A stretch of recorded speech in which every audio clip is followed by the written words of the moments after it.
Hello दोस्तों, नमस्कार। कैसे हैं आप लोग? आशा करती हूँ अच्छे होंगे। मैं अंजलि, स्वागत है एक और नई कहानी में। इस कहानी में आप मुझे मोनू के रूप में सुन पाएंगे। मैं मोनू उन्नाव जिले के एक छोटे से गांव का रहने वाला हूँ। मेरे घर में मेरे मम्मी पापा, एक छोटा भाई और मेरे बाबा जो कि काफी बूढ़े हो चुके हैं। इतने लोग हम अपने घर में खुशहाल जिंदगी जीते हैं। एक समय की बात है कि मौसम बारिश का था, तो सभी लोग नीचे घर में लेटे हुए थे और मैं छत पर लेटा हुआ था।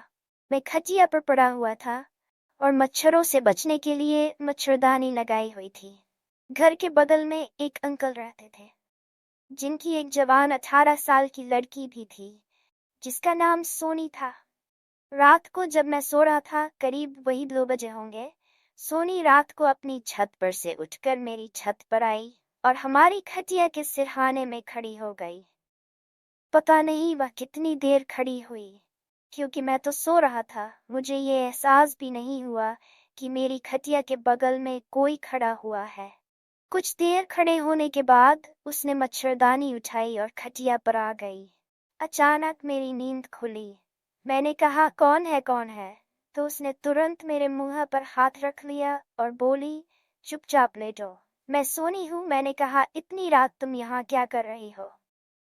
तो उसने कहा, मैं अपनी छत पर अकेले लेटी हुई थी। मुझे कुछ अच्छा नहीं लग रहा था। अचानक नींद खुली। मैंने सपने में पता नहीं क्या देखा। मुझे डर भी लग रहा था। मैं नीचे ना जाने की वजह मैं तुम्हारे पास आ गई। इतने कहने के बाद कुछ देर तक हम लोग बातें करते रहे, लेकिन मैं जान गया था कि सोनी का दिल क्या करना चाह रहा है, क्यों वह मेरे छत पर आई हुई है। हम लोग आपस में बातें ही कर रहे थे कि तभी अचानक बारिश बहुत तेजी से होने लगी। सोनी वहां से तुरंत उठकर अपने घर के अंदर चली गई, क्योंकि उसके छत के ऊपर भी कुछ नहीं बना हुआ था जिससे कि बारिश से बच सके, और नहीं हमारे छत के ऊपर कुछ बना हुआ था जिसे हम भी बारिश से बच सके। तो दोनों लोग अपने घर के अंदर चले गए और सो गए। सुबह हुई तो सोनी अपने दरवाजे पर कुर्सी डाल के बैठी हुई थी। मैं घर से निकला तो सोनी को देखा, तो सोनी उस दिन कुछ अलग ही लग रही थी। मुझे बहुत सुंदर लग रही थी। मेरा दिल यही कर रहा था सोनी के पास जाऊं और कुछ बैठकर बातें करूं, और मेरे दिल में कुछ और भी ख्याल चल रहा था। फिर मुझे कुछ काम से जाना था। मैं काम से चला गया, अपना काम निपटा के घर लौट रहा था। तब तक शाम हो चुकी थी। घर में शाम को खाना खाया पिया और छत के ऊपर जाने लगा, तो मम्मी ने टोका कि छत पर मत ले जो जाके, कहीं बारिश होने लगेगी तो कल की तरह फिर वहां से भागते फिरोगे। मैंने कहा, नहीं मम्मी, मुझे छत पर ही लेटने दो। जब बारिश होगी मैं आ जाऊंगा। मम्मी ने कहा, ठीक है, जैसी तुम्हारी मर्जी। मैं छत के ऊपर गया, अपनी खटिया बिछाई और मच्छरदानी को लगाकर लेट गया और मोबाइल में वीडियो देखने लगा। मुझे नींद नहीं आ रही थी। रात के करीब 11 बज चुके थे। एक बार मैं खटिया से बाहर निकाला और देखा कि सोनी के छत पर भी खटिया पड़ी हुई है, और उस दिन उसकी भी खटिया में मच्छरदानी लगी हुई थी। फिर मैं अपनी खटिया पर लेट गया। रात के करीब 12 बज चुके होंगे, तभी सोनी अपनी छत पर से फिर मेरी छत पर आई और मेरी खटिया पर आकर लेट गई। मैं उस दिन जग रहा था। मैंने कहा, तुम आ गई? तो सोनी ने कहा, क्या तुम जग ही रहे थे? तो मैंने कहा, आज मैं तुम्हारा इंतजार कर रहा था। तो सोनी ने कहा, ऐसा क्यों? मैंने कहा, बस ऐसे ही मुझे लग रहा था। आज मैं तुम्हारा इंतजार कर रहा था। तो सोनी ने कहा, ऐसा क्यों? मैंने कहा, बस ऐसे ही मुझे लग रहा था, तुम आओगी जरूर। तो सोनी ने कहा, ऐसा क्यों? मैंने फिर कहा, समझ जाओ, ऐसा क्यों? इतना कहने के बाद सोनी शर्माई। फिर सोनी मुझसे चिपक कर लेट गई।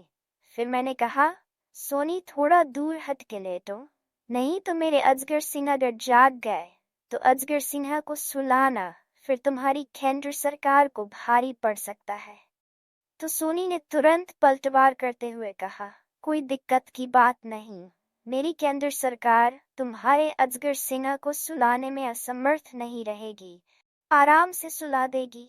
फिर सोनी उटपटांग हरकतें करने लगी, जिससे मेरे अजगर सिनाफिल जोश में आ चुके थे। उधर सोनी भी इसके लिए भावुक हो रही थी, क्योंकि उसकी केंद्र सरकार भी चाहती थी कि कोई मेरी केंद्र सरकार से कुछ बातें करे। फिर मैं अपने अजगर को सोनी के केंद्र सरकार के साथ चुनाव लड़ने में व्यस्त कर दिया।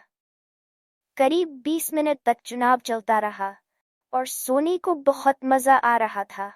तो सोनी कह रही थी कि बहुत अच्छा लग रहा है, तुम्हारा अजगर तो काफी सख्त है। तो मैंने भी कहा, तुम्हारी केंद्र सरकार भी काफी सख्त है। धीरे धीरे 30 मिनट हो चुके थे और सोनी भी काफी परेशान हो गई थी। फिर मेरा अजगर शांत हो गया और उसने सोनी की केंद्र सरकार पर अपना सारा विष उगल दिया। फिर हम दोनों सावधान हो गए और कुछ देर तक बातें करते रहे। बातें करते करते पता ही नहीं चला कि कब सुबह होने वाली है।